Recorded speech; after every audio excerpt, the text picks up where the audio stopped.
문자를 프리즘 삼아 성장의 혼란과 깨달음을 비추고 이야기를 배삼아 가보지 못한 인생의 저편으로 건너갑니다. 이번에 공유할 창작 이야기. 남편이 세 번째로 시댁 식구들만 데리고 여행 갔을 때 시댁 식구 6명은 집에 돌아와 망연자실했다. 관리사무소, 빌라는 이미 팔렸고 집주인은 출국했습니다. 부엌에서 마지막 요리인 갈비찜을 접시에 담아 식탁에 올리던 참이었다. 갑자기 요란하게 울리는 휴대폰 벨소리, 화면을 힐끗 보니 박준영이었다. 내 남편. 지금쯤 회사에서 야근하고 있어야 할 사람이다. 여보, 나는 손을 닦으며 통화 버튼을 눌렀다. 연우야, 할 말이 있는데. 준영의 목소리는 내일 날씨를 이야기하듯 아무렇지 않았다. 다음 주 수요일에 우리 가족 다 같이 제주도로 일주일 놀러 가기로 했어. 비행기랑 숙소는 다 예약했고 나도 모르게 휴대폰을 쥔 손에 힘이 들어갔다. 손가락 마디가 하얗게 질렸다. 또 이런 식이다. 벌써 세 번째. 온 가족이? 내 목소리가 폭풍 전의 고요함처럼 이상하리만치 차분하게 들렸다. 응, 아버지, 어머니, 내 동생 준호랑 걔 여자친구, 그리고 이모랑 이모딸까지 딱 6명이야. 준영의 목소리는 경쾌. 이번에 예약한 펜션이 방이 3개뿐이라 사람이 더는 못 자. 그러니까 당신은 가지마. 나는 심호흡을 했다. 시선은 정성껏 차린 2인분의 갈비찜과 3가지 반찬이 놓인 식탁을 스쳤다. 모두 준영이 좋아하는 음식들이었다. 이제 이 음식들은 내 기대처럼 고스란히 음식물 쓰레기통으로 들어가겠지. 그래? 그럼 재밌게 놀다 와. 내 목소리는 아주 먼 곳에서 들려오는 듯했다. 역시 당신이 제일 속이 깊어. 준영은 안도의 한숨을 내쉬었다. 아, 그리고 나 없는 동안 마당에 있는 화초에 물 주는 거 잊지 마. 내 다육이들도 절대 잊으면 안 돼. 응, 알았어. 전화를 끊고 나는 그 자리에 못 박힌 듯 서 있었다. 휴대폰 화면이 꺼졌다. 마치 내 눈 속에서 점점 꺼져가는 불빛처럼. 세 번째였다. 결혼 3년, 매년 있는 가족 여행에 나는 단 한 번도 초대받지 못했다. 첫 해에는 내가 유산한 지 얼마 안 돼 장거리 이동이 힘들 거라 했고, 둘째 해에는 내일이 너무 바빠 휴가 내기 어려울 거라 했다. 올해는 아예 변명조차 제대로 만들기가 귀찮았던 모양이다. 나는 기계적으로 식탁을 치웠다. 한 입도 되지 않은 음식들을 음식물 쓰레기통에 쏟아부었다. 갑자기 손목이 떨리며 접시가 바닥으로 미끄러졌다. 쨍그랑 하는 날카로운 파열음. 나는 바닥의 파편들을 쳐다보았다. 문득 그것들이 나와 참 닮았다는 생각이 들었다. 겉보기엔 화려하지만 실은 건드리기만 해도 산산조각 나는 이 결혼 생활처럼. 휴대폰이 또 울렸다. 시댁 가족 카톡방이었다. 눌러보니 시어머니 김미숙 여사가 보낸 메시지였다. 올해 가족여행은 제주도로 정해졌다. 수요일 출발이니 다들 선크림 꼭 챙기렴. 제주도 지금 엄청 덥대. 뒤이어 환호하는 이모티콘들이 줄줄이 이어졌다. 나는 가족이라는 단어에 눈이 따끔거렸다. 그들의 정의 속에서 나는 가족이 아니었다. 그저 외부인, 공짜 가사 도우미일 뿐이었다. 작년에 그들이 다낭에서 찍은 가족 사진을 꺼내 보았다.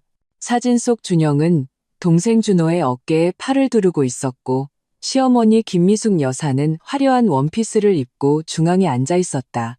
시아버지 박태진 씨는 근엄한 표정으로 옆에 서 있었고, 이모네 사촌 동생과 준호의 당시 여자친구까지 7명이 환하게 웃고 있었다. 배경은 푸른 바다와 흔들리는 야자수였다. 그날 나는 집에서 혼자 고열에 시달렸다. 준영에게 전화하니 그는 약 먹고 한숨 자. 우리 지금 스쿠버 다이빙 중이라 신호가 안 좋아. 끊을게라고 말했다. 나는 몸을 웅크리고 앉아 바닥에 도자기 파편을 하나씩 주었다. 손가락 끝이 베어 핏방울이 배어 나왔지만 아픔을 느끼지 못했다. 마음의 고통에 비하면 이깟 상처는 아무것도 아니었다. 휴대폰이 또 진동했다. 이번엔 절친지수의 영상통화였다. 나는 얼굴을 한번 쓸어내리고 억지로 표정을 가다듬은 뒤 전화를 받았다. 연우야, 내가 오늘 로펌에서 얼마나 진상인 고객을 만났는지 알아? 지수의 목소리가 갑자기 멈췄다. 그녀는 눈을 가늘게 뜨고 화면 가까이 다가왔다. 너 무슨 일 있어? 눈이 왜 이렇게 빨개? 아무것도 아니야. 아까 양파 썰다가 나는 애써 웃어 보였다. 거짓말 마.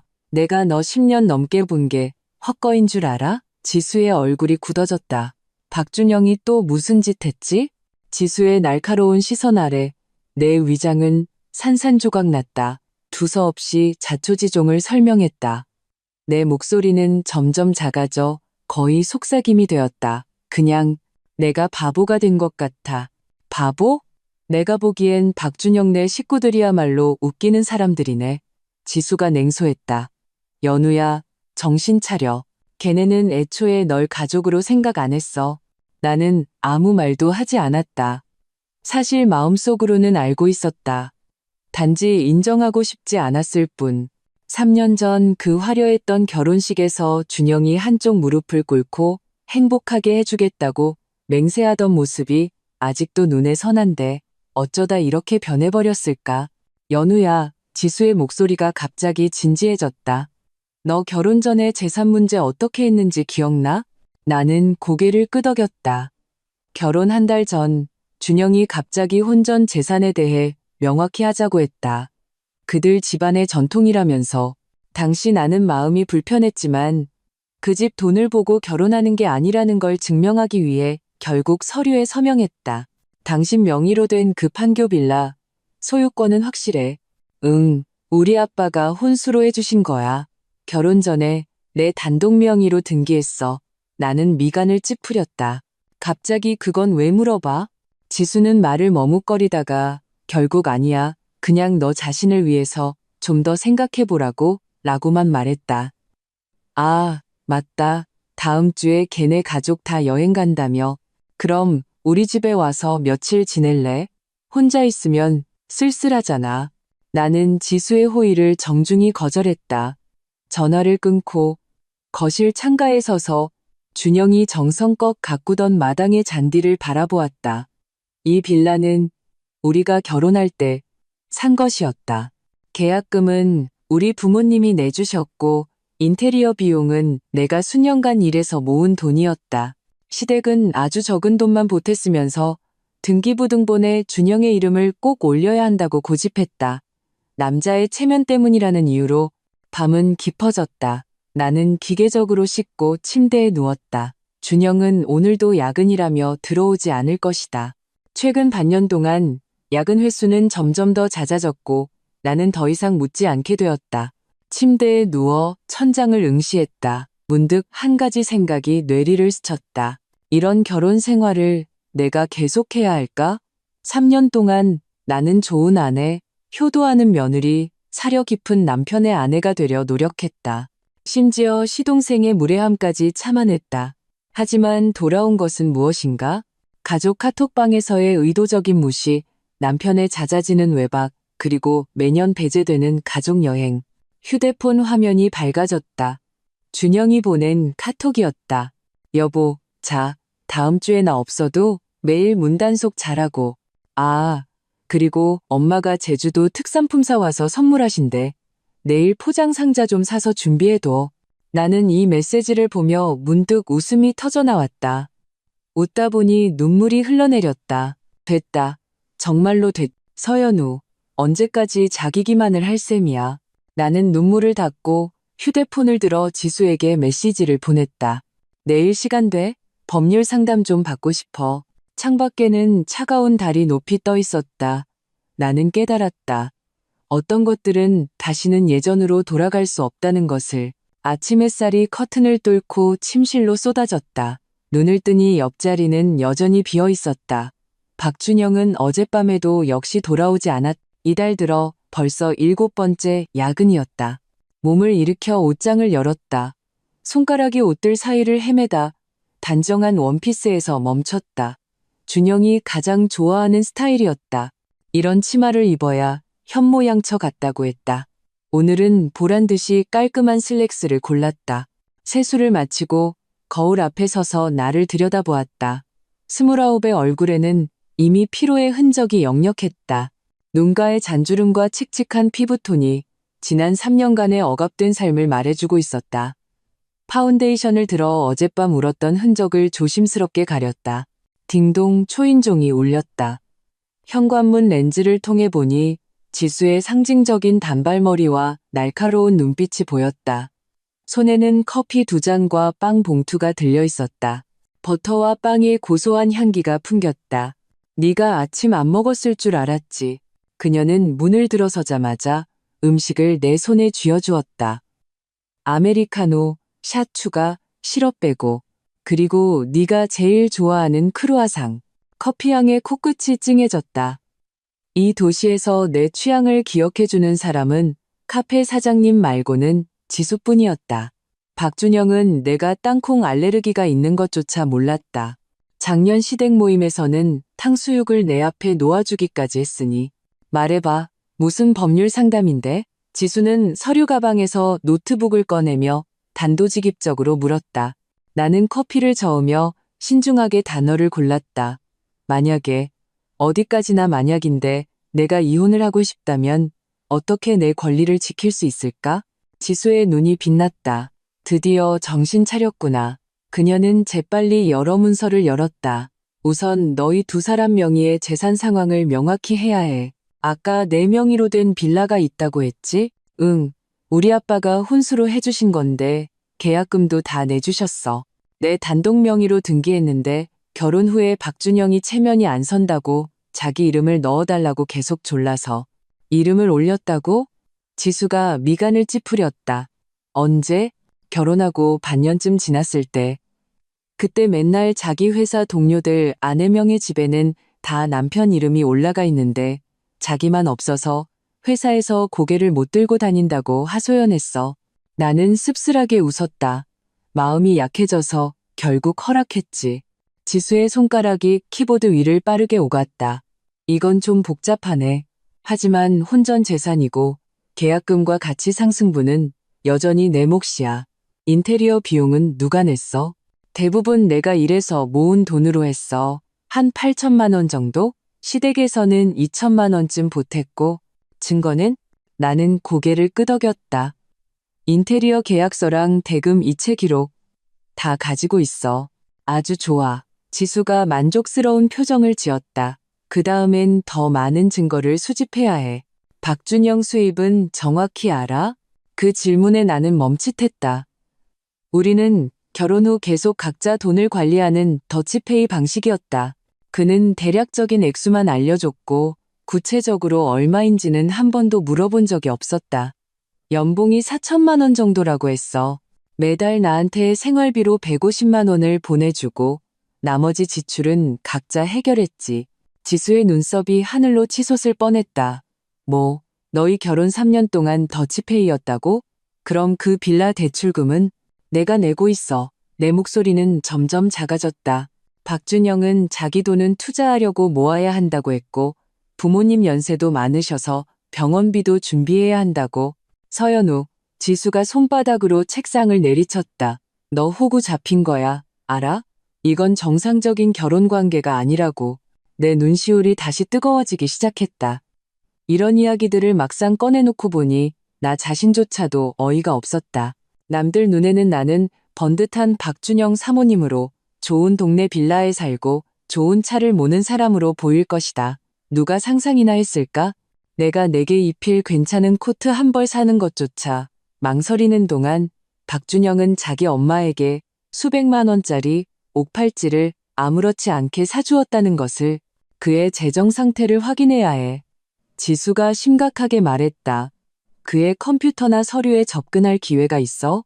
그 사람 서재는 항상 잠겨 있어. 중요한 고객 자료가 있다고. 나는 문득 무언가 떠올랐다. 아, 그런데 내가 집 열쇠는 다 가지고 있으니까 그가 없을 때 들어가 볼 수는 있겠네. 조심해. 들키지 않게. 지수가 당부했다. 은행 거래 내역, 투자 기록, 그리고 그녀는 잠시 망설였다. 외도 증거가 있는지 확인해봐.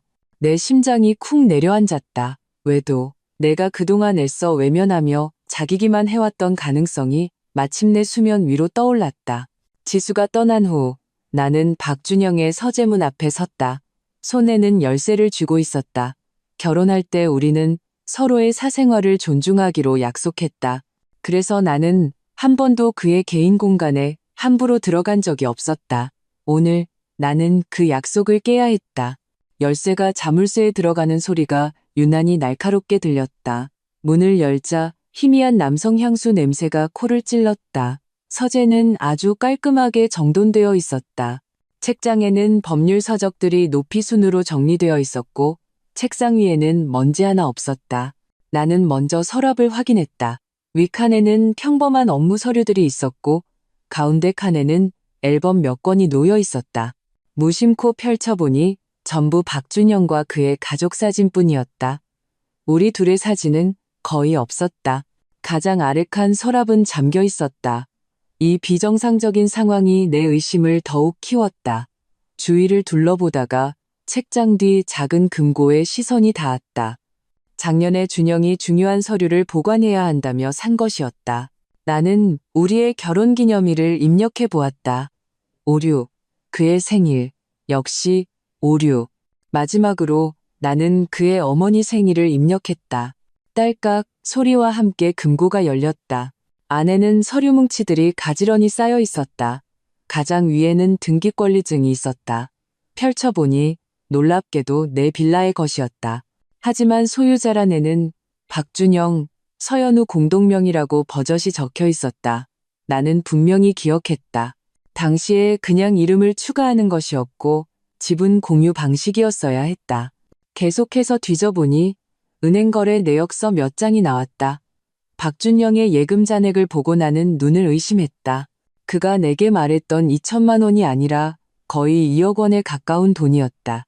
그리고 매달 이수진이라는 사람에게 고정적으로 지출되는 내역이 있었다. 금액은 50만 원에서 200만 원까지 다양했다. 가장 아래에는 고급스러운 벨벳 재질의 보석함이 있었다. 나는 떨리는 손으로 열었다. 안에는 내가 한 번도 본 적 없는 다이아몬드 목걸이가 들어있었다. 영수증에는 까르띠에 280만 원이라고 적혀 있었다. 구매 날짜는 작년 내 생일이었다. 하지만 내가 받은 생일 선물은 성에 없는 장미꽃다발이 전부였다. 한 밑에는 사진 한 장이 더 있었다. 박준영이 젊은 여자를 껴안고 어느 리조트 수영장가에 서 있었다. 두 사람은 커플룩을 입고 달콤하게 웃고 있었다. 사진 뒷면에는 이렇게 쓰여 있었다. 자기랑 제주도에서 2022, 11, 8. 정확히 작년에 그가 출장을 간다고 했던 그 주였다. 세상이 빙글빙글 돌았다. 그 많던 야근의 밤들, 그 건성건성하던 대답들, 그 이유를 알 수 없던 지출들, 모든 것이 설명되었다. 갑자기 휴대폰이 진동해서 하마터면 사진을 떨어뜨릴 뻔했다. 박준영이었다. 여보, 나 오늘 저녁 못 먹어. 회사 회식이야. 나는 이 메시지를 쳐다보다가 문득 그의 카카오톡 프로필 사진에 주목했다. 어느 고급 레스토랑의 식탁 앞이었다. 카메라는 그의 맞은편에 놓인 와인잔과 빨간색 매니큐어를 칠한 손만 찍었다. 배경을 확대해 보니 유리창 반사광에 그와 긴 머리 여자의 실루엣이 희미하게 보였다. 그 순간 내 마음은 오히려 기이하게 평온해졌다. 모든 의심과 자기 부정이 답을 찾았다. 나는 의심이 많았던 것도 예민했던 것도 아니었다. 그저 속고 있던 바보였을 뿐이다. 나는 침착하게 모든 증거를 사진으로 찍어 지수에 암호화된 이메일로 보냈다. 그리고 서류들을 원래대로 놓고 금고를 잠그고 서재에서 나왔다. 밤 10시 박준영이 술기운을 풍기며 집에 돌아왔다. 나는 거실 소파에 앉아 표정 없이 그가 비틀거리며 신발을 갈아 신는 것을 지켜보았다. 여보, 아직 안 잤어? 그가 다가와 키스하려 했지만 나는 고개를 돌려 피했다. 당신한테서 향수 냄새나. 싫어. 내가 평온하게 말했다. 박준영은 잠시 멈칫하더니 이내 웃으며 말했다. 회식이잖아. 어쩔 수 없이 좀 묻었나 보네. 그 거래처 사람들은 향수 뿌리는 걸 좋아해서. 그래? 나는 그의 눈을 똑바로 쳐다보았다. 이수진 씨도 거래처 사람이야? 박준영의 표정이 순간 굳어졌다. 술이 반쯤 깨는 듯했다. 무슨 소리야? 아무것도 아냐. 나는 자리에서 일어났다. 그냥 갑자기 생각나서 당신이 매달 그 고객이랑 몇 번씩이나 회식을 해야 하니 참 고생이 많겠다 싶어서. 박준영의 얼굴이 붉어졌다, 하얘졌다 했다. 연우야, 내 말 좀 들어봐. 설명할게. 설명할 필요 없어. 나는 그의 말을 끊었다. 나 피곤해. 먼저 잘게. 내일 또 어머님들일 제주도 특산품 포장 상자 사러 가야 하잖아. 안 잊었지? 나는 몸을 돌려 침실로 향했다. 거실에 박준영을 혼자 멍하니 남겨둔 채 문을 닫고 문에 기댔다. 밖에서 들려오는 당황한 발소리와 낮춘 목소리로 통화하는 소리. 분명 그 이수진이라는 여자에게 연락하는 것이리라. 휴대폰이 밝아졌다. 지수의 메시지였다. 증거 잘 받았어. 빼도 박도 못할 증거들이네. 내일 로펌에서 자세히 얘기하자. 이번엔 무조건 내 말 들어. 나는 다라고 답하고 기록을 삭제했다. 침대에 누워 천장을 바라보았다. 마음은 이상할 정도로 평온했다. 과거의 서연우였다면 이런 일로 베개를 눈물로 적셨겠지만 지금의 나는 냉소만 나올 뿐이었다. 박준영이 살금살금 문을 열고 들어와 아무 일 없다는 듯 내 옆에 누웠다.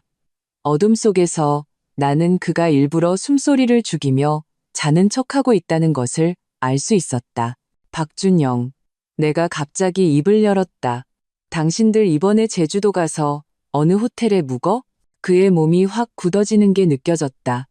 아, 그냥 평범한 리조트야. 회사 제휴가로. 그래? 나는 콧방귀를 뀌었다. 이번엔 또 롯데호텔 같은 데 가지 말고 거기 스위트룸 엄청 비싸다던데. 박준영이 벌떡 일어났다. 너 나 뒷조사했어? 뒷조사? 나는 몸을 돌려 그를 마주 보았다. 달빛 아래 그의 표정은 당황과 분노로 일그러져 있었다. 그럴 필요가 있을까? 당신 작년 11월 8일 인스타그램에 올린 게시물 나 차단하는 거 잊었나 봐? 위치 태그 제주 롯데호텔. 사진 속에 있던 그 까르띠에 목걸이 참 예쁘더라. 박준영의 얼굴이 뒤틀렸다. 서연우, 너 감히 내 SNS를 훔쳐봐. 당신이 바람 피우는 거에 비하면 내가 SNS 좀 본 게 뭐 대수야? 나는 몸을 일으켜 침대 머리맡에 등을 켰다. 결혼 3년, 생활비는 더치페이. 나는 바보처럼 당신네 식구들 시중 다 들었는데 결과는 당신이 밖에서 여자를 키우는 거였네. 박준영, 넌 정말 나한테 떳떳해? 박준영의 얼굴이 잿빛이 되었다. 그는 갑자기 베개를 집어들어 벽에 힘껏 내던졌다. 그만해. 내가 이러고 싶어서 이런 줄 알아? 매일 집에 들어오면 마주하는 게 당신 그 우는 상인데 수진이는 당신보다 100배는 다정해. 남자를 어떻게 기쁘게 하는지 안다고. 나는 히스테리를 부리는 그의 모습을 조용히 지켜보았다. 문득 어이가 없었다. 이 남자가 바로 내가 부모님의 반대를 무릅쓰고 결혼하려 했던 남자란 말인가. 바람을 피우고도 오히려 당당하게 적반하장으로 나오는 겁쟁이. 그래, 그럼 이혼하자. 내가 아무렇지 않게 말했다. 당신은 당신의 이수진 찾아가고 나는 내 조용한 삶 살게. 이혼? 박준영은 무슨 농담을 들은 것처럼 말했다. 꿈도 꾸지 마. 그 빌라에 내 지분 절반이 있어. 이혼하면 넌 뭘로 먹고 살 건데? 내 그 작은 회사 월급으로 대출금이나 갚을 수 있겠어? 그랬구나. 그는 이미 다 계산하고 있었던 것이다. 내가 감히 이혼하지 못할 거라고 확신하고 있었다. 나는 그의 의기양양한 얼굴을 보며 문득 웃었다. 그럼 어디 한번 두고 보자고? 박준영은 내가 이런 반응을 보일 줄은 전혀 예상하지 못한 듯 잠시 말이 막혔다. 나는 다시 누워 등을 켠 채 그에게 등을 돌렸다. 어둠 속에서 그의 혼란스럽고 분노에 찬 시선이 내 등에 꽂히는 것이 느껴졌다. 서연우, 그는 마침내 이를 갈며 말했다. 쓸데없는 짓 할 생각 마. 그 빌라 내가 오랫동안 벼르고 있었어. 내 동생 결혼할 때 신혼집으로 딱이거든. 그랬구나. 나는 눈을 질끈 감았다. 손톱이 손바닥을 깊이 파고들었다. 그들 가족은 이미 모든 것을 계획하고 있었던 것이다. 내 것을 먹고 내 집에서 살고 마지막에는 내 집까지 빼앗아 시동생 결혼 자금으로 쓰려고 했던 것이다. 박준영은 곧 코를 골기 시작했다. 나는 뜬 눈으로 밤을 지새웠다. 동이틀 무렵 나는 조용히 일어나 몇 가지 필수품과 중요 서류를 챙겨 몰래 집을 나섰다. 새벽 공기는 유난히 상쾌했다. 나는 심호흡을 하고 지수에게 전화를 걸었다. 지수야, 나 결심했어. 내게 속한 모든 것을 되찾을 거야. 전화기 저편, 지수의 목소리는 투지로 가득 차 있었다. 진작 그랬어야지. 로펌에서 기다릴게. 전쟁은 시작됐어. 전화를 끊고 택시를 잡았다. 백미러 속에서 내가 3년간 살았던 빌라가 점점 멀어져 갔다. 이번에는 결코 마음 약해지지 않을 것이다. 지수의 로펌은 강남의 한유리 외벽 빌딩 28층에 있었다. 나는 회의실에 앉아 지수가 출력해온 모든 증거 자료들을 앞에 펼쳐놓았다. 상황이 생각보다 더 심각해. 지수가 안경을 고쳤었다. 이 은행 거래 내역에 따르면 박준영은 지난 2년간 이수진이라는 여자에게 총 4,680만 원을 송금했어. 이건 부부 공동 재산의 중대한 탕진에 해당돼. 나는 무감각하게 고개를 끄덕였다. 손가락으로 차가운 숫자들을 무의식적으로 쓸어내렸다. 4,600만 원. 내 2년치 연봉에 해당하는 돈이 그렇게 쉽게 다른 여자에게 넘어갔다. 더 심각한 건 이거야. 지수가 서류 하나를 꺼내 보였다. 박준영의 신용기록을 조회해봤는데 3개월 전에 1억 원의 대출을 신청했어. 용도는 주택 인테리어였지만 너희 빌라는 최근에 인테리어 공사를 한 적이 없지. 1억 원? 나는 고개를 번쩍 들었다. 나한테는 한마디도 없었는데 애초에 너한테 말할 생각이 없었으니까. 지수가 냉소했다. 이 돈은 입금된 지 일주일 만에 5차례에 걸쳐 이수진에게 송금됐어. 아마 그 여자 집 사준 걸 거야. 내 목소리가 떨렸다. 그럴 가능성이 높아. 지수가 고개를 끄덕였다. 하지만 이게 제일 시급한 문제는 아니야. 이걸 봐. 그녀는 전자문서 하나를 화면에 띄웠다. 거기에는 박준영과 그의 동생 박준호의 카카오톡 대화 기록이 고스란히 담겨 있었다. 지수는 이것이 특수한 경로를 통해 얻은 것이라 법정에서 직접적인 증거로 채택되지 않을 수도 있지만 그들의 계획을 파악하기에는 충분하다고 설명했다. 준호, 형수한테 빌라 담보 대출 받는 거 얘기했어? 준영, 아직 이번 여행 다녀와서 얘기하려고. 요즘 좀 이상해. 이수진 일 눈치챈 것 같기도 하고. 준호, 그럼 어떡해? 나랑 여자친구랑 받은 신혼집 다음 주에 계약금 넣어야 하는데. 준영, 뭘 그리 급해.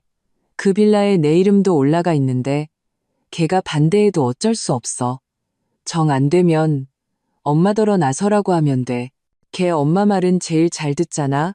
나는 화면을 뚫어지게 쳐다보았다. 가슴에 큰 돌덩이가 얹힌 것 같았다. 그들은 이미 내 빌라를 담보로 대출받아 시동생 신혼집을 사줄 계획을 세우고 있었던 것이다. 민법상 공동명의 부동산 담보 대출은 공유자 중 한 명만 동의해도 가능해. 지수가 심각하게 말했다. 만약 걔네가 먼저 행동하면 넌 아주 불리해져. 그럼 어떻게 해야 해? 나는 주먹을 꽉 쥐었다. 그냥 눈 뜨고 당해야 하는 거야? 당연히 아니지. 지수의 눈에 날카로운 빛이 스쳤다. 우리가 선수를 쳐야 해. 빌라 계약금은 내 부모님이 내셨고 인테리어 비용도 대부분 네가 지불했어. 전부 증거가 있잖아. 우리는 박준영이 혼인관계에서 중대한 과실을 저질렀다고 주장하며 재산 분할을 다시 요구할 수 있어. 나는 잠시 생각에 잠겼다가 문득 한 가지 질문이 떠올랐다. 지수야, 만약에 내가 등기부등본에 공동명의가 박준영이 위조한 거라는 걸 증명할 수 있다면 어떻게 돼? 지수의 눈이 번쩍였다. 증거 있어? 확실하진 않지만 난 분명히 기억해. 당시에 그냥 이름을 추가하는 거였고 지분 공유 방식이었어. 나는 금고 안에 그 등기권리증을 떠올리며 말했다. 거기 찍힌 도장이랑 서명이 좀 이상해 보였어. 이게 돌파구가 될 수 있어. 지수가 흥분해서 책상을 쳤다. 만약 등기 서류가 변조된 걸 증명할 수 있다면 담보대출은 무효가 될 뿐만 아니라 박준영은 범죄 혐의까지 받을 수 있어. 우리는 초기 계획을 세웠다. 첫째, 나는 아무렇지 않은 척 더 많은 증거를 수집해야 한다. 둘째, 최대한 빨리 등기 서류의 진위 여부를 확인해야 한다. 마지막으로 이혼 소송 자료를 준비해야 한다. 로펌을 나설 때 지수는 내게 열쇠 하나를 쥐어주었다. 이건 내가 비워둔 작은 오피스텔 열쇠야. 우선 거기서 지내. 빌라에는 돌아가지 마. 박준영 지금 궁지에 몰려서 무슨 짓을 할지 몰라. 나는 고맙다는 뜻으로 그녀를 한번 안아주었다. 빌딩을 나서자 햇빛이 눈을 찔렀다. 휴대폰이 진동했다. 박준영의 전화였다. 나는 심호흡을 하고 전화를 받았다. 서연우, 너 어디 갔어? 박준영의 목소리는 분노로 가득 차 있었다. 엄마가 전화했는데 아직 포장 상자가 안 왔다고 하셔. 내일 바로 써야 한단 말이야. 나는 냉소가 터져 나올 뻔했다. 이렇게 큰일이 터졌는데 그의 첫 반응은 고작 자기 엄마가 시킨 일을 왜 아직 안 했냐는 질책이라니. 나 지금 밖에 일 보러 나왔어. 내가 평온하게 말했다. 포장 상자는 이미 주문했고 오후에 어머님 댁으로 바로 배송될 거야. 박준영은 잠시 멈칫했다. 내가 이렇게 협조적으로 나올 줄은 몰랐던 모양이다. 그래, 그럼 됐고. 그리고 어젯밤 일은, 어젯밤에 무슨 일? 나는 일부러 되물었다. 당신 술 많이 취했잖아. 헛소리만 잔뜩 하던데. 전화기 저편에서 몇 초간 침묵이 흘렀다. 맞아, 내가 술에 취해서 아무것도 기억이 안 나네. 그럼 넌 언제 들어와? 좀 늦을 것 같아. 회사에 급한 일이 생겨서. 나 기다리지 말고 저녁 먹어. 전화를 끊고 나는 곧장 관할 등기소로 향했다. 등기 권리증 사본과 신분증으로 빌라의 원본 등기 기록을 열람할 수 있었다. 역시나 거기에는 지분 공유, 서연우 70%, 박준영 30%라고 명확히 기재되어 있었다. 그런데 지금의 등기 권리증에는 공동명의라고 되어 있었다. 이는 박준영이 어떤 수단을 써서 서류를 변조했음을 의미했다. 나는 가슴속에 환희를 억누르고 즉시 사진을 찍어 지수에게 보냈다. 엄청난 발견. 그가 공유 방식을 위조했어. 이걸로 끝났네. 지수가 곧바로 답장을 보냈다. 다음으로 나는 그 위조된 등기권리증 원본을 손에 넣어야 했다. 쉽지 않을 것이다. 박준영은 분명 그것을 더 깊숙이 숨길 것이다. 나는 위험을 무릅쓰고 빌라에 다시 한번 가기로 결심했다. 오후 4시 나는 박준영이 회사에서 회의 중일 시간을 노려 빌라로 돌아갔다. 문을 열고 들어서자마자 뭔가 이상한 낌새를 느꼈다. 거실은 온통 뒤죽박죽이었고 내 화장대 서랍은 모두 열려 있었다. 누군가 무언가를 찾고 있었던 것이 분명했다. 나는 조용히 2층으로 올라갔다. 서재에서 부스럭거리는 소리가 들렸다. 문틈으로 엿보니 박준영이 땀을 뻘뻘 흘리며 서류를 뒤지고 있었다. 입으로는 계속 욕설을 내뱉고 있었다. 그가 등기권리증을 찾으러 미리 집에 돌아온 것이다. 나는 조용히 1층으로 내려와 일부러 문을 크게 닫았다. 여보, 나왔어.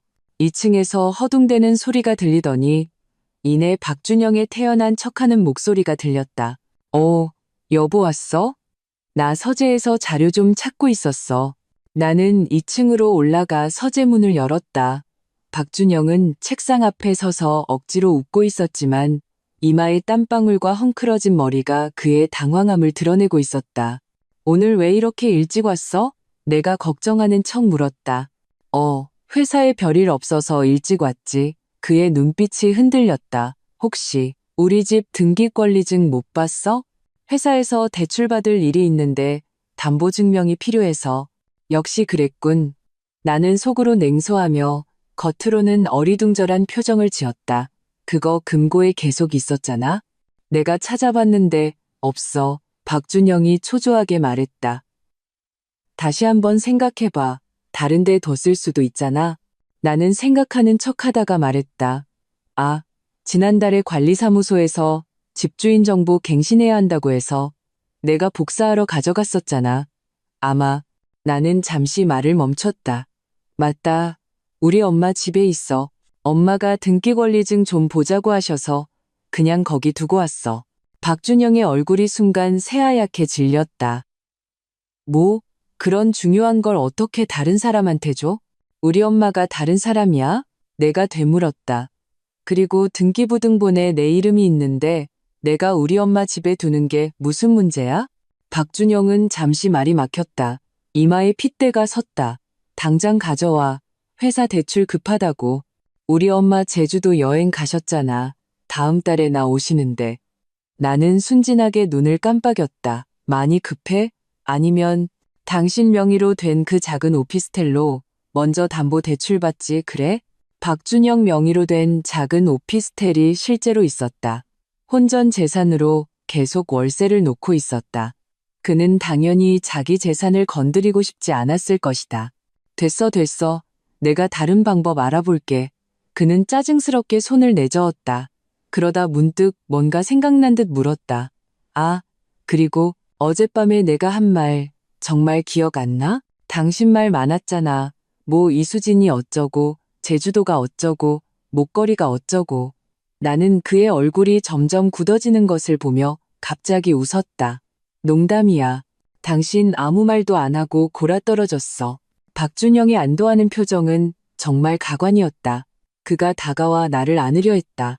여보, 내가 요즘 일 때문에 너무 바빠서 당신한테 소홀했어. 이번 가족 여행 다녀와서 우리 둘이 좋은 시간 보내자. 나는 그의 포옹을 교묘하게 피했다. 얼른 짐이나 싸. 내일 아침 비행기 타야 하잖아. 박준영은 멋쩍게 손을 거두고 2층으로 올라갔다. 나는 그의 뒷모습을 쳐다보며 이 연극을 계속해야 한다는 것을 알았다. 지금 가장 중요한 것은 그를 안심시키고 시간을 버는 것이다. 저녁 식사 후 박준영은 전화를 한 통 받더니 서둘러 나갔다. 10중 8구 이수진을 만나 대책을 상의하러 갔을 것이다. 나는 즉시 행동에 옮겼다. 서재에서 샅샅이 뒤지기 시작했다. 마침내 책장 가장 윗칸의 형법 책갈피 사이에서 나는 그 위조된 등기권리증을 찾아냈다. 재빨리 사진을 찍어 증거를 남기고 원래대로 되돌려 놓았다. 막 떠나려 할 때 책상 서랍 안에 봉투 하나가 내 눈길을 끌었다. 열어보니 놀랍게도 이미 작성된 담보대출 계약서였다. 빌라의 평가액은 무려 12억 원, 대출 금액은 8억 원이었다. 용도란에는 가족 공동 투자라고 쓰여 있었다. 가장 충격적인 것은 대출 신청인 서명란에 내 이름이 버젓이 서명되어 있었다는 점이다. 필체는 기가 막히게 흉내냈지만 명백히 내가 쓴 것이 아니었다. 박준영이 내 서명까지 위조하다니. 나는 두 손을 떨며 모든 증거를 사진으로 찍고 조심스럽게 원상 복구했다. 막 서재를 나서려는데 휴대폰이 갑자기 울렸다. 시어머니 김미숙 여사였다. 연우야. 시어머니의 목소리는 여느 때처럼 거만했다. 내일 쓸 포장 상자 확실히 배송된 거 맞니? 난 그 금박 입힌 고급스러운 걸로 해야 한다. 또 잘못 싸우지 말고. 네, 어머님. 다 준비해놨어요. 나는 역겨움을 참으며 대답했다. 그리고 시어머니는 계속해서 명령했다. 우리가 여행 가 있는 동안 일주일에 한 번씩 집화초에 물 주는 거 잊지 마. 준영이 개다육이들은 아주 예민하거든.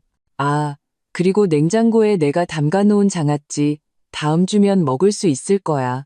꺼내서 햇볕에 좀 말려두렴. 나는 대충 대답하며 시계를 보았다. 이미 밤 10시였다. 박준영은 아직 돌아오지 않았다. 전화를 끊고 나는 더 이상 기다리지 않기로 결심했다. 갈아입을 옷 몇 벌과 중요 서류를 챙겨 빌라를 떠나 지수의 오피스텔로 향했다. 가는 길에 부모님께 전화를 걸어 간단히 상황을 설명했다. 예상외로 아버지는 당시에 내 말을 듣지 않았다고 나를 나무라지 않으셨다. 오히려 단호하게 말씀하셨다. 연우야, 네가 어떤 결정을 하든 아빠 엄마는 널 지지한다. 그 빌라는 원래 네게 준 것이니 절대 박씨 집안에 뺏길 수 없어. 어머니의 우는 소리가 수화기 너머로 들려왔다. 내 바보 같은 딸. 그렇게 속상한 일을 겪고 있었는데 왜 진작 말 안 했어. 내일 당장 아빠더러 변호사 알아보라고 할게. 전화를 끊고 나는 마침내 택시 뒷좌석에서 눈물을 터뜨리고 말았다.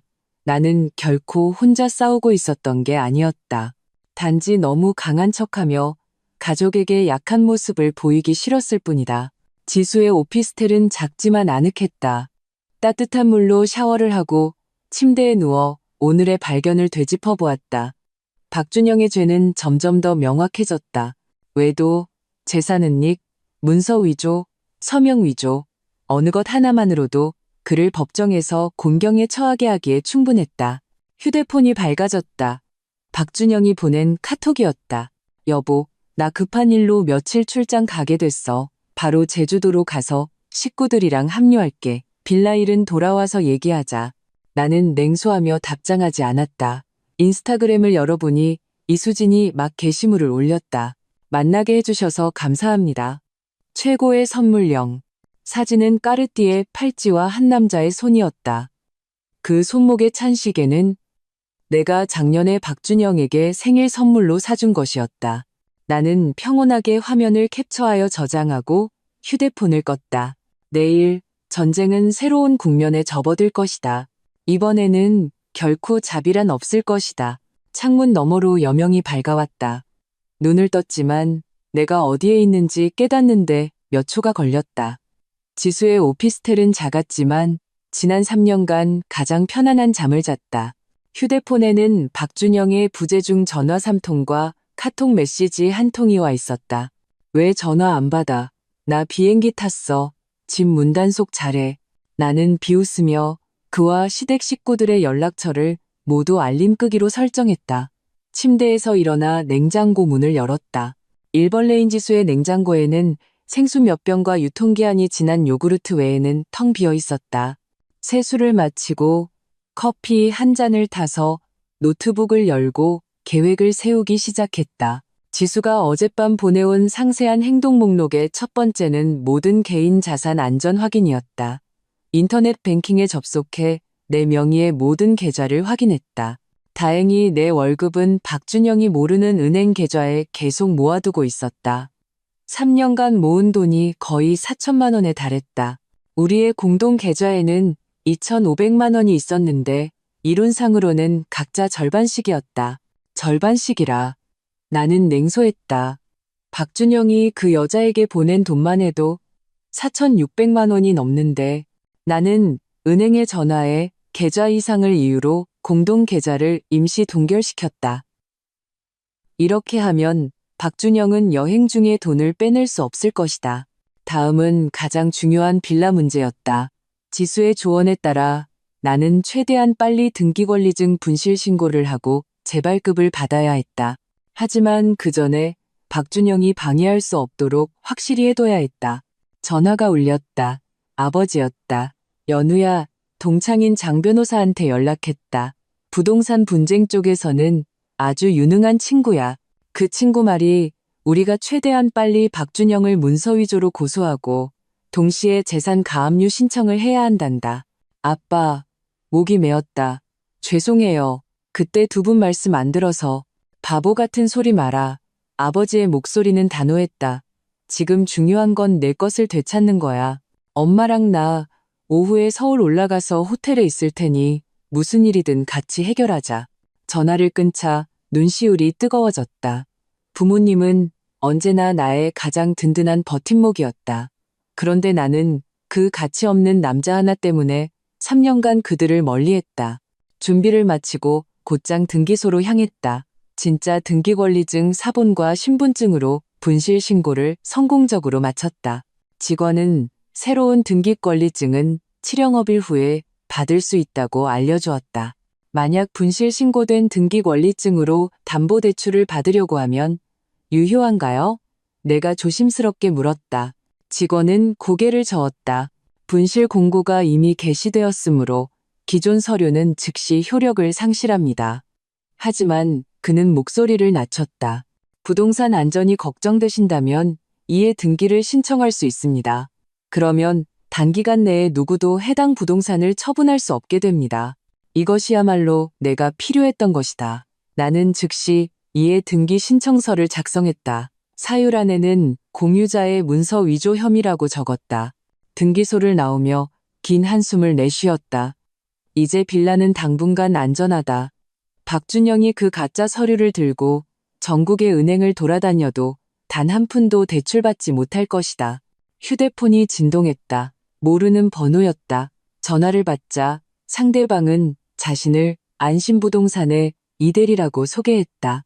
서연우님, 의뢰하신 빌라 매매건 11억 5천만 원에 매수하겠다는 고객이 나타났습니다.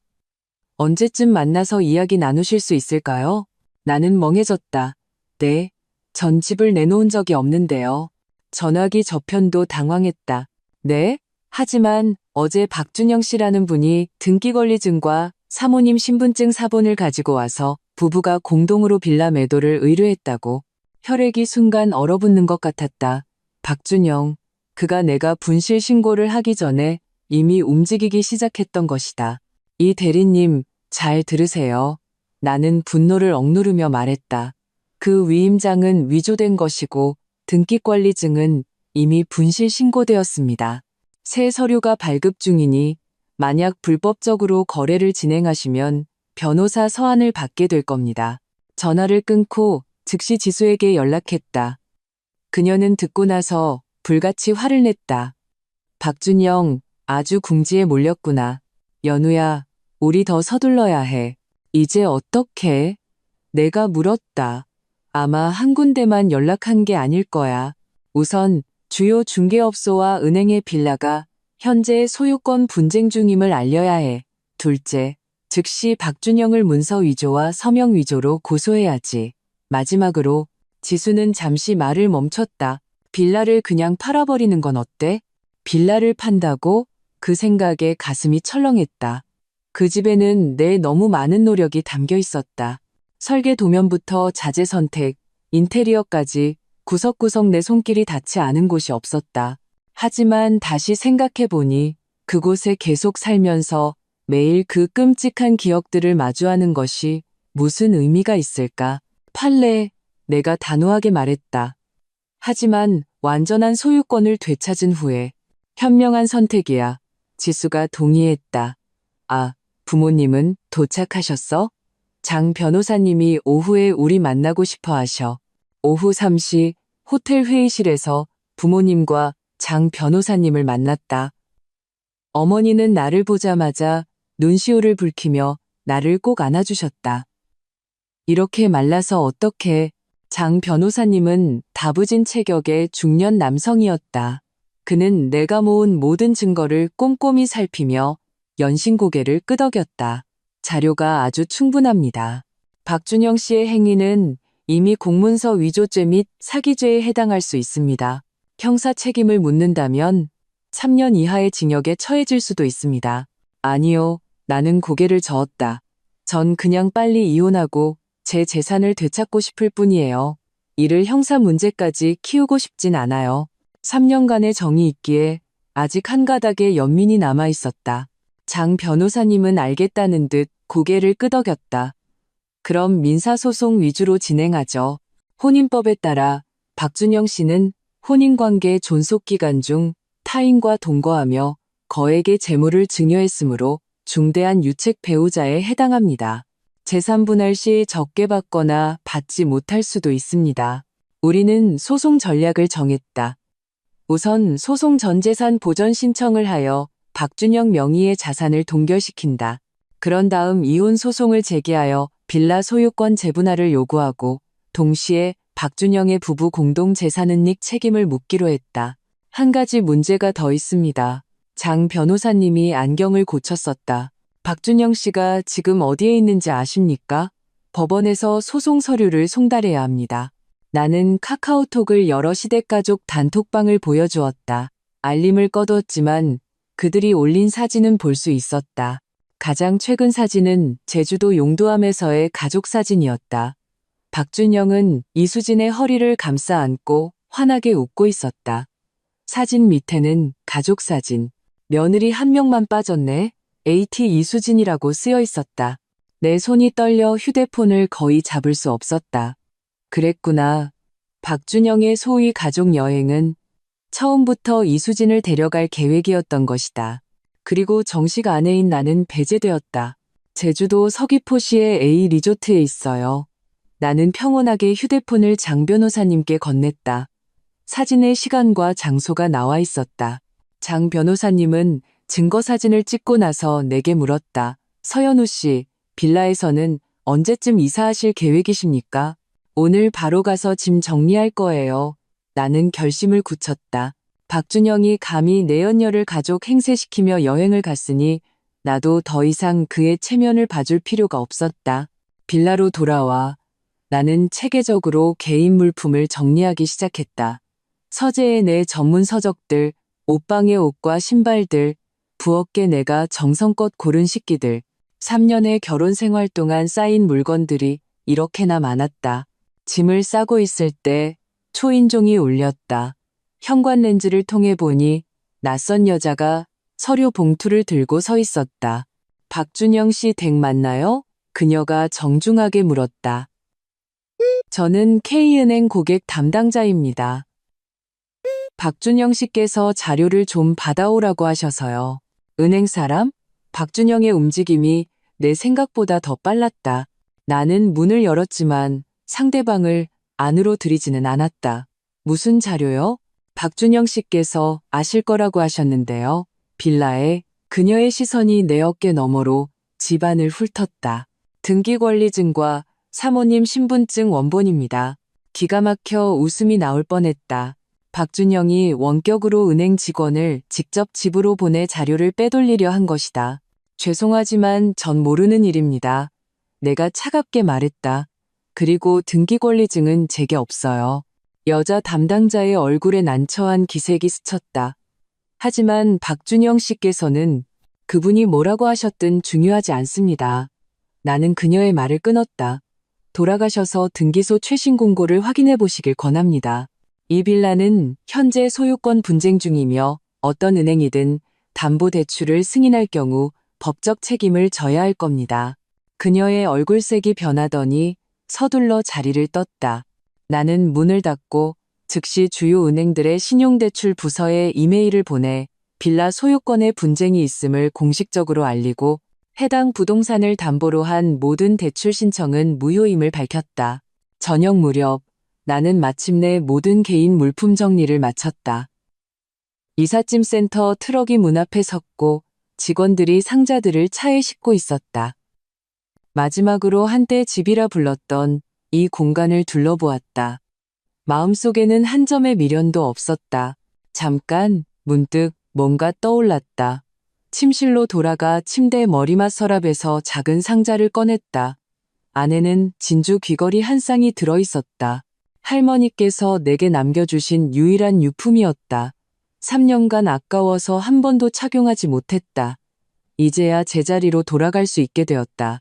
대문을 잠그고 나는 열쇠를 관리사무소에 맡기며 내가 이사했음을 알렸다. 빌라에 관한 모든 업무는 반드시 내 변호사를 통해야 한다고 전했다.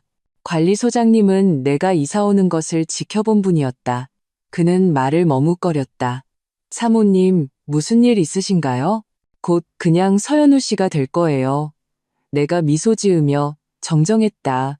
소장님, 그동안 돌봐주셔서 감사했습니다. 부모님이 묵고 계신 호텔로 차를 몰았다. 기분은 전에 없이 가벼웠다. 가는 길에 지수에게서 메시지가 왔다. 소송 전 재산 보전 신청 승인됐어. 박준영 모든 은행 계좌 동결됐다. 동시에 일간지에 등기권리증 분실 공고도 냈어. 법적으로 효력 발생. 나는 고마워라고 답하고 국제전화를 한 통 걸었다. 전화기 저편은 런던 유학 시절 룸메이트였던 엠마였다. 지금은 모 다국적 기업의 임원으로 일하고 있다. 연우, 오랜만이야. 엠마의 활기찬 목소리가 들려왔다. 엠마, 네가 지난번에 말했던 싱가포르 지사 그 자리 아직 비어 있어? 나는 앞을 똑바로 보며 단호한 어조로 물었다. 나 새로운 시작이 필요할 것 같아. 일주일 후 나는 장 변호사님 사무실에서 막 나온 따끈따끈한 이혼 소장을 넘겨보고 있었다. 소장에는 박준영의 각종 과실이 상세히 나열되어 있었다. 타인과의 동거, 문서 위조, 부부 공동재산 은닉 등 모든 항목에는 확고한 증거가 첨부되어 있었다. 법원에서 소송을 접수했습니다. 소송 서류는 특급 우편으로 박준영 씨가 있는 제주도 호텔로 송달될 겁니다. 장 변호사님은 서류 한 부를 내밀었다. 이건 재산보전 결정문입니다. 박준영 씨 명의의 모든 은행 계좌, 주식, 부동산이 동결되었습니다. 나는 고개를 끄덕이며 마지막 장을 넘겼다. 박준영의 반응은 내 생각보다 훨씬 격렬했다. 그는 법원 통지를 받은 당일 바로 서울로 돌아오려 했지만 신용카드가 동결되어 비행기 표조차 사지 못했다고 한다. 결국 동생에게 돈을 빌렸다고 했다. 지금쯤 서울에 도착했을 겁니다. 장 변호사님이 주의를 주었다. 잠시 피하시는 게 좋지 않을까요? 아니요. 나는 고개를 저었다. 이제 정면으로 맞서야 할 때예요. 말이 끝나기 무섭게 내 휴대폰이 미친 듯이 진동하기 시작했다. 화면에 박준영이라는 이름이 계속 깜빡였다. 그가 차단당한 후 바꾼 몇 번째인지 모를 번호였다. 나는 통화 버튼을 누르고 스피커폰을 켰다. 서연우, 너 미쳤어? 박준영의 히스테릭한 목소리가 사무실에 터져 나왔다. 네가 감히 날 고소해? 감히 내 계좌를 동결시켜? 박준영 씨, 내가 평온하게 말했다. 언행에 주의하세요. 제 변호사님께서 녹음 중입니다. 전화기 저편이 순간 조용해졌다. 이내 목소리를 낮추었다. 연우야, 우리 꼭 이렇게까지 해야 해? 무슨 일이든 잘 이야기하면 되잖아. 나는 냉소했다. 당신이 등기권리증 위조하고 대출 계약서에 내 서명 위조할 때는 왜 나랑 이야기할 생각 안 했어? 당신이 내연녀 데리고 가족 행세하며 여행 갈 때는 왜 나랑 이야기할 생각 안 했냐고. 그건 다 오해야. 박준영이 다급하게 변명했다. 이수지는 그냥 먼 친척 동생이고 가족 사진은 장난이었어. 등기권리증은 아마 등기소에서 실수한 걸 거야. 우리 가서 바로 잡으면 돼. 박준영. 나는 그의 허무맹랑한 말을 끊었다. 법정에서 보자. 전화를 끊자 장 변호사님이 칭찬하듯 고개를 끄덕였다. 아주 잘 대처했습니다.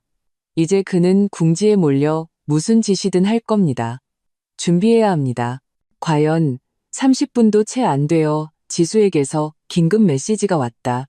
박준영이 부모님 데리고 빌라로 갔어. 관리사무소에서 열쇠 바꾸겠다고 난리치는 중이야. 나와 장 변호사님은 즉시 차를 몰아 그곳으로 향했다. 멀리서부터 시어머니 김미숙 여사의 앙칼진 목소리가 들려왔다. 내 아들이 집주인인데 왜 못 들어가게 해? 당신네 관리사무소 그 여자한테 돈 받았어? 관리소장님이 난처한 얼굴로 말했다. 사모님, 아니 서연우님께서 이미 정식으로 분실 신고를 하셨고 새 등기권리증이 발급 중입니다. 법적으로는 지금 그분이 빌라를 처분할 유일한 권리를 가지고 계십니다. 헛소리. 시아버지 박태진 씨가 책상을 치며 소리쳤다. 그 빌라에 내 아들 지분이 절반이나 있는데 서연우가 뭔데 내 아들을 집에 못 들어가게 해. 나는 심호흡을 하고 문을 열고 들어섰다. 아버님, 어머님, 오랜만이에요. 제주도 여행은 즐거우셨어요? 가족사진 참 잘 나왔던데요. 세 사람이 일제히 돌아보았다. 표정이 가관이었다. 박준영의 얼굴은 돼지간 색깔로 변했고 시어머니는 당장이라도 나를 잡아먹을 듯한 표정이었다. 서연우, 시어머니가 내 옷깃을 잡으려고 달려들었다. 네가 간이 배 밖으로 나왔구나? 감히 내 아들한테 이래? 장 변호사님이 한 걸음 앞으로 나서 나를 막아섰다. 김미숙 여사님, 행동에 주의하십시오. 타인을 폭행하는 것은 위법 행위이며 저희는 모든 상황을 녹화하고 있습니다. 시어머니의 손이 허공에서 멈췄다. 잿빛 얼굴로 손을 거두었다. 아주 대단해졌네. 변호사까지 데리고 와서 시댁에 대들어? 서연우, 박준영이 어머니를 밀치고 이를 갈며 말했다. 너 도대체 뭘 원하는 거야? 간단해. 나는 그의 눈을 똑바로 쳐다보았다. 이혼. 그리고 내 모든 재산을 되찾는 것. 꿈도 꾸지 마. 박준영이 소리쳤다. 그 빌라에 내 이름 있어. 너 혼자서는 절대 못 가져가. 그래? 나는 가방에서 서류 한 부를 꺼냈다. 이건 등기소 원본 기록이야. 빌라가 지분 공유 방식이고 내 지분이 70%, 당신이 30%라는 게 명확히 나와 있지. 당신이 위조한 서류는 공동명의로 되어 있고 이건 이미 범죄에 해당해. 박준영의 얼굴이 새하얗게 질렸다. 너 헛소리하지 마. 그뿐만이 아니야. 나는 계속 압박했다. 당신은 내 서명을 위조해서 담보대출을 신청했고 내연녀에게 4,600만 원을 송금했어. 이 모든 것은 이혼 시 중대한 유책 사유에 해당해. 법에 따르면 당신은 빌라를 한 푼도 못 받을 뿐만 아니라 내 손해까지 배상해야 할 수도 있어. 시어머니가 듣다 못해 소리쳤다. 헛소리, 내 아들이 너를 몇 년이나 먹여 살렸는데 감사할 줄은 모르고 감히 적반하장이야? 저를 먹여 살렸다고요? 나는 실소가 터져 나올 뻔했다. 어머님, 지난 3년간 저희는 생활비를 각자 부담했고 빌라 대출금, 관리비, 공과금 모두 제가 냈어요. 아드님은 매달 150만 원 생활비를 줬을 뿐인데 그 돈으로는 자기 밥값도 안 돼요. 시어머니는 순간 말이 막혔다. 시아버지 박태진 씨는 눈을 가늘게 뜨고 나를 훑어보았다. 연우야, 한 가족끼리 왜 이렇게까지 해야 하니? 준영이가 잘못한 건 맞지만 너도 잘못한 점이 있어. 남자란 게 가끔 작은 실수를 할 수도 있는 거지. 작은 실수요? 내가 그의 말을 끊었다. 문서 위조가 작은 실수고 재산 은닉이 작은 실수고 내연녀 데리고 아내 행세시키며 여행 가는 게 작은 실수인가요? 박준영이 갑자기 내 손에 든 서류를 뺏으려고 달려들었지만 장 변호사님에게 막혔다. 그는 덫에 걸린 짐승처럼 울부짖었다. 서연우, 날 자극하지 마. 나 아는 사람 많아. 내가 널 이 바닥에서 발도 못 붙이게 할 수 있다는 거 몰라? 당사자 협박이군요. 장 변호사님이 침착하게 녹음기 재생 버튼을 눌렀다. 박준영 씨, 이 녹음 내용은 당신에게 매우 불리한 증거가 될 겁니다. 박준영은 마침내 사태의 심각성을 깨달았다. 태도가 갑자기 180도 바뀌었다. 연우야, 여보, 내가 잘못했어.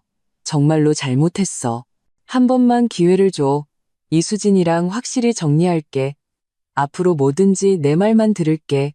눈물 콧물을 흘리며 연기하는 그의 모습을 보니 역겨움만 느껴졌다. 한때 나는 바로 이 가련한 모습에 속아 마음이 약해져 그의 배신과 기만을 몇 번이고 용서했었다. 늦었어, 박준영. 내가 평온하게 말했다. 난 네게 너무 많은 기회를 줬어.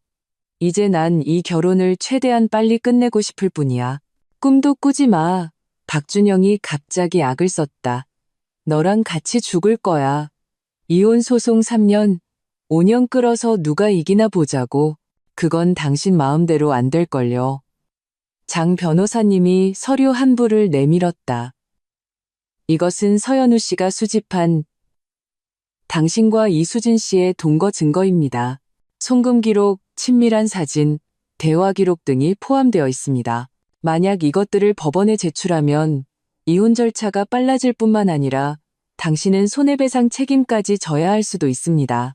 박준영은 바람 빠진 풍선처럼 의자에 주저앉았다. 시어머니는 무슨 말을 더 하려다 시아버지에게 붙들렸다. 노부부는 마침내 자신들의 귀한 아들이 단단히 임자를 만났다는 것을 깨달은 듯했다. 사흘 주겠어. 나는 자리에서 일어났다.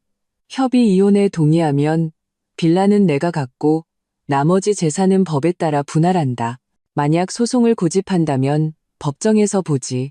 하지만 모든 법적 결과를 감수할 준비는 해야 할 거야. 관리사무소를 나오자 숨이 트이는 것 같았다. 햇살이 얼굴에 비쳐 따스했다. 휴대폰이 진동했다. 엠마가 보낸 메일이었다. 첨부 파일은 싱가포르 지사 시니어 매니저의 오퍼레터였다. 연봉은 지금의 3배였다. 결정했습니까? 장 변호사님이 물었다. 나는 고개를 끄덕였다. 여기 일이 마무리되면 싱가포르로 가서 새 삶을 시작할 거예요. 현명한 선택입니다. 장 변호사님이 미소 지었다. 하지만 박준영 씨가 쉽게 포기하지 않을 겁니다. 앞으로 더 저급한 수단을 쓸 수도 있습니다. 기다리고 있겠어요.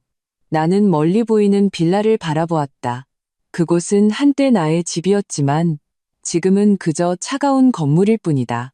이번에는 결코 물러서지 않을 것이다. 사흘 후 박준영은 역시 약속대로 서명하지 않았다. 대신 그는 여론전을 시작했다. 먼저 시댁 친척들이 번갈아 전화하며 화해를 종용했고 그 다음엔 SNS에 내가 돈만 밝히고 바람나서 이혼하려 한다는 뉘앙스의 글을 올렸다.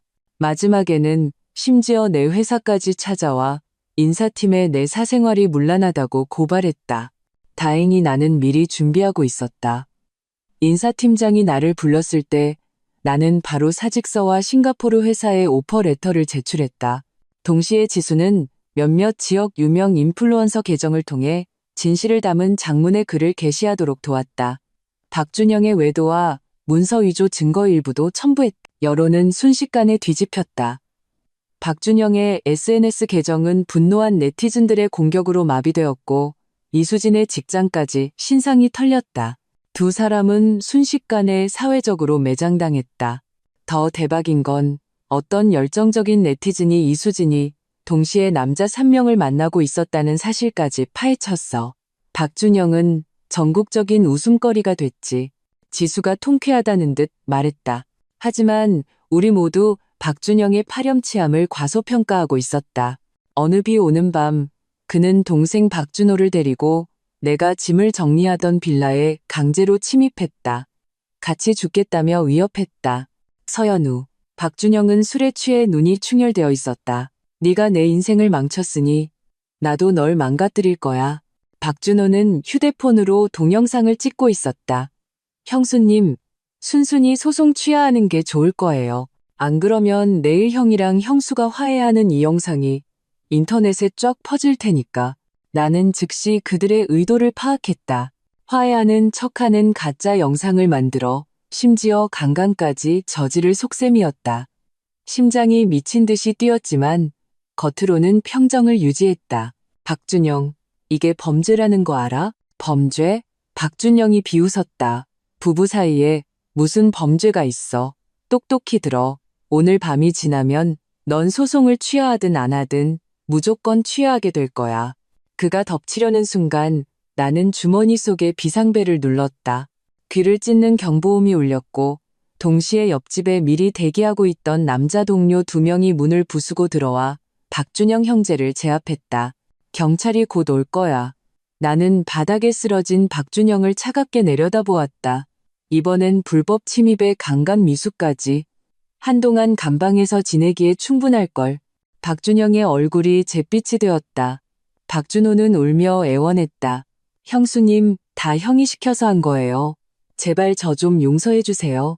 멀리서부터 경찰차 사이렌 소리가 점점 가까워졌다. 나는 이 막장 드라마가 마침내 끝을 향해 가고 있음을 알았다. 박준영의 마지막 발악은 오히려 내가 그에게서 완전히 벗어날 기회를 주었다.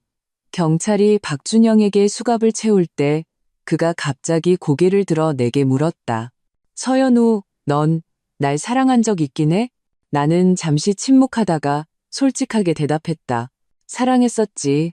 하지만 지금은 경멸만 남아. 경찰차가 멀어져 가고 비도 그쳤다. 나는 빌라 문 앞에 서서 너무나 많은 기억을 담고 있는 이곳을 바라보았다. 마음은 평온했다. 내일이면 나는 이 집을 정식으로 매물로 내놓을 것이다. 다음 주에는 이혼 소송 첫 재판이 열린다.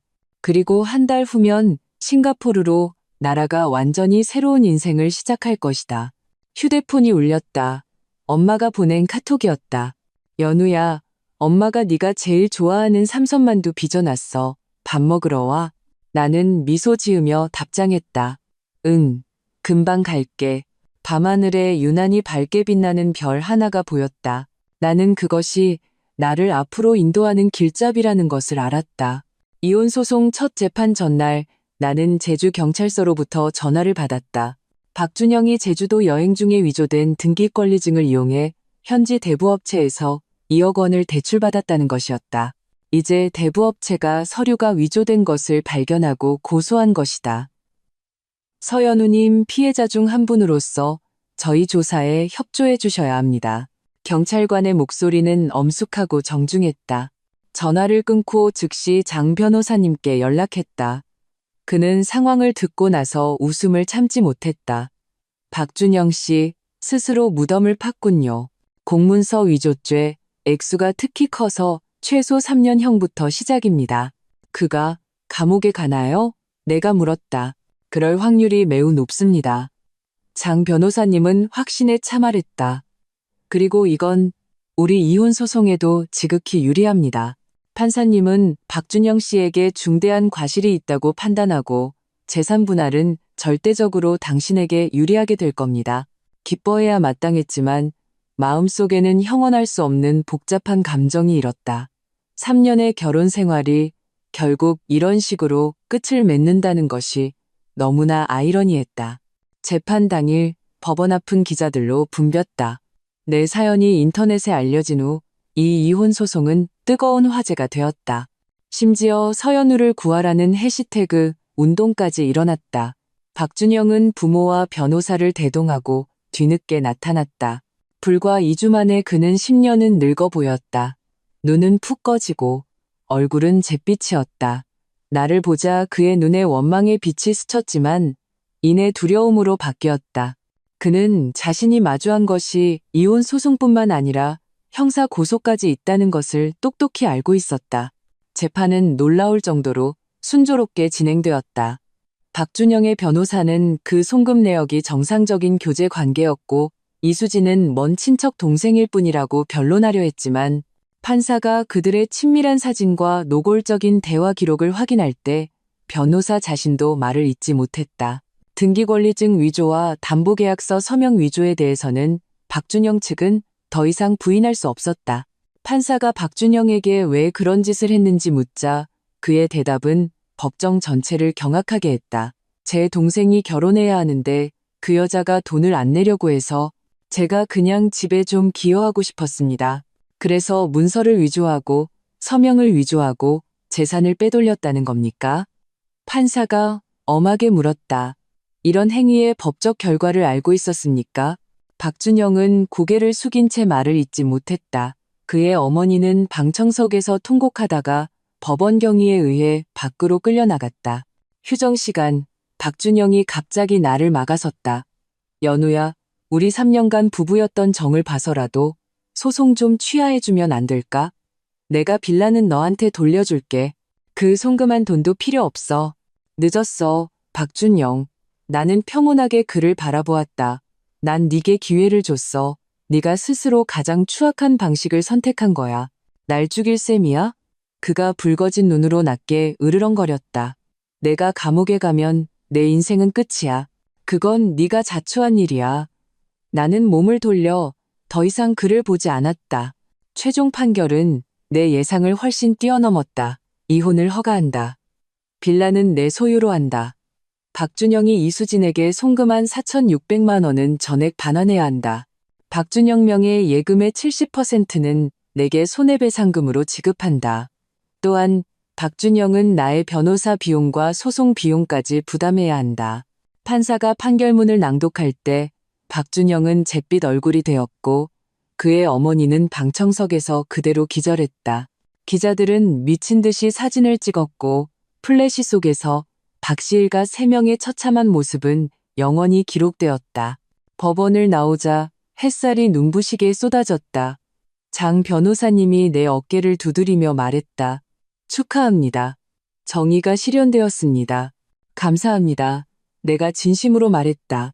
변호사님 도움이 없었다면 이렇게 완벽하게 이기지 못했을 거예요. 앞으로 계획은 어떻게 됩니까? 빌라는 어떻게 처리하실 건가요? 팔 거예요. 나는 망설임 없이 말했다. 이미 중개업소에 매물로 내놓았어요. 다음 주에 싱가포르로 가서 새 일을 시작할 겁니다. 장 변호사님이 칭찬하듯 고개를 끄덕였다. 현명한 선택입니다. 아, 박준영 씨의 형사사건은 끝까지 책임을 물으실 건가요? 나는 잠시 생각했다. 전 더 이상 그와 어떤 얽힘도 갖고 싶지 않아요. 만약 그가 죄를 인정하고 피해 금액을 변제한다면 합의서는 써줄 수 있어요. 하지만 법의 심판은 그대로 받아야죠. 알겠습니다. 후속 조치는 제가 잘 처리하겠습니다. 장 변호사님은 나와 악수하며 작별 인사를 했다. 싱가포르에서의 새 출발, 모든 일이 순조롭길 바랍니다. 임시로 빌린 오피스텔로 돌아와 짐을 정리하기 시작했다. 3년의 결혼 생활에서 결국 내가 가져가는 것은 캐리어 2개 분량의 짐뿐이었다. 휴대폰은 계속해서 진동했다. 친구들이 보낸 축하 메시지였다. 나는 하나하나 감사 인사를 답하고 휴대폰을 껐다. 이 귀한 고요함을 즐기고 싶었다. 저녁, 지수가 샴페인을 들고 축하하러 왔다. 완승이네. 박준영. 이젠 닥쳤던 게 지붕 쳐다보는 격이 됐어. 통쾌하다. 우리는 잔을 부딪혔다. 탄산 거품이 혀끝에서 달콤하게 터졌다. 지수가 문득 진지하게 말했다.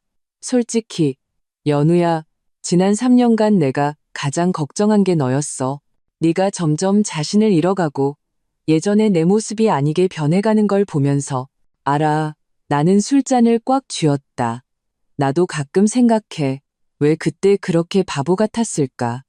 그렇게 많은 단서들이 있었는데 왜 애써 외면했을까? 사랑 때문이지, 바보야. 지수가 한숨 쉬었다. 사랑은 사람을 눈멀게 하니까 그래도 다행이야. 네가 마침내 깨어났으니까. 다음 날 아침 중개인에게서 전화가 왔다. 빌라가 12억 5천만 원에 거래되었다고 했다. 시세보다 5천만 원이나 높은 가격이었다. 매수자는 싱글맘으로 빌라의 학군과 인테리어 스타일을 마음에 들어했다고 한다. 서연우님, 매수자께서 최대한 빨리 등기 이전을 원하시는데 괜찮으실까요? 중개인이 조심스럽게 물었다. 문제 없어요. 나는 흔쾌히 답했다. 내일 바로 서류 처리하러 갈게요. 전화를 끊자 갑자기 모든 짐을 벗은 듯한 해방감이 밀려왔다. 그 끔찍한 기억으로 가득 찬 집이 마침내 과거가 되려 하고 있었다. 등기 이전 절차는 놀라울 정도로 순조로웠다. 마지막 서류에 서명하고 나자 우아한 중년 여성인 매수자가 내 손을 잡으며 말했다. 서연우 씨, 뉴스 봤어요. 정말 용감하시더군요. 이 집은 제 손에서 사랑과 웃음으로 가득 차게 될 거예요. 내 눈시울이 뜨거워졌다.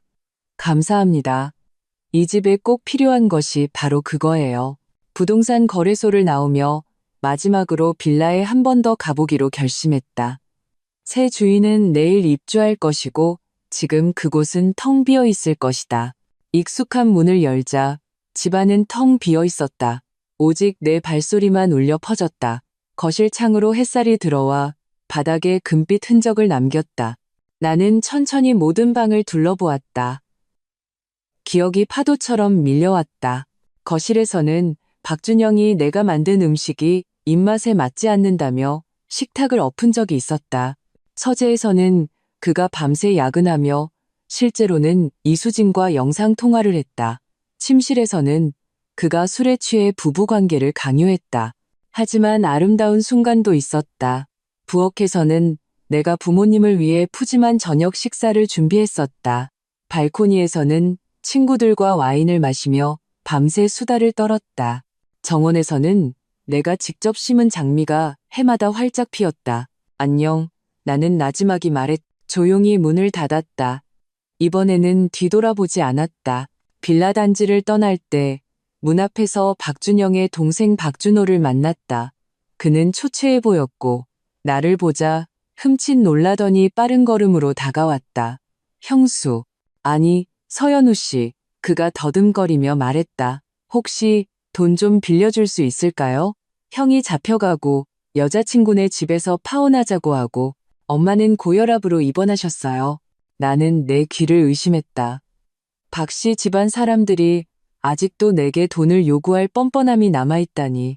박준호 씨, 내가 침착하게 말했다. 당신 형이 내 서명을 위조해서 빌라를 담보로 대출받으려 한 게 바로 당신 신혼집 사주려고 한 거라는 건 알아요? 그의 얼굴색이 변했다. 저는 그 돈이 어떻게 생긴 건지 몰랐어요. 당신네 집안은 정말 한결같네. 나는 냉소했다. 당신 형이 감옥 가고 엄마가 입원하고 당신 결혼이 깨진 거. 그건 다 인과응보야. 충고하는데 앞으로는 정신 차리고 살아요. 말을 마치고 나는 몸을 돌려 걸어갔다. 박준호가 등 뒤에서 분노에 차소리쳤다. 서연우, 이독하고 무정한 여자. 우리 형이 눈이 삐었지. 너 같은 걸 아내로 맞다니. 나는 돌아보지 않았다. 그저 손을 들어 한번 흔들어 주었다. 마지막 작별 인사였다. 오피스텔로 돌아와 마지막 짐을 꾸리기 시작했다. 싱가포르 회사의 인사팀에서 입사 안내서와 임대주택 추천 목록을 보내왔다. 엠마도 친절하게 생활필수품 목록을 정리해서 보내주었다. 새로운 삶이 밝고 희망차게 나를 향해 손짓하고 있었다. 밤에 어머니와 영상통화를 했다. 아버지는 옆에서 이것저것 걱정스럽게 물으셨다. 두 분은 기어코 나를 싱가포르까지 바래다 주겠다고 하셨지만 나는 사양했다. 아빠, 엄마, 저 이제 어린애 아니에요. 내가 웃으며 말했다. 그리고 싱가포르 치안이 얼마나 좋은데요. 걱정하실 거 없어요. 넌 우리한테 영원한 아기야. 어머니가 눈물을 훔치며 말씀하셨다. 이번에 그렇게 멀리 가는데 꼭 몸조심해야 한다. 그럴게요. 나는 부드럽게 그들을 안심시켰다. 그리고 요즘 교통이 얼마나 편리해요. 언제든지 저 보러 오실 수 있잖아요. 전화를 끊고 창가에 서서 내가 거의 10년간 살았던 이 도시를 바라보았다. 반짝이는 불빛 저편에 얼마나 많은 희로애락이 펼쳐지고 있을까. 내 이야기는 그저 그중 평범한 하나일 뿐이다.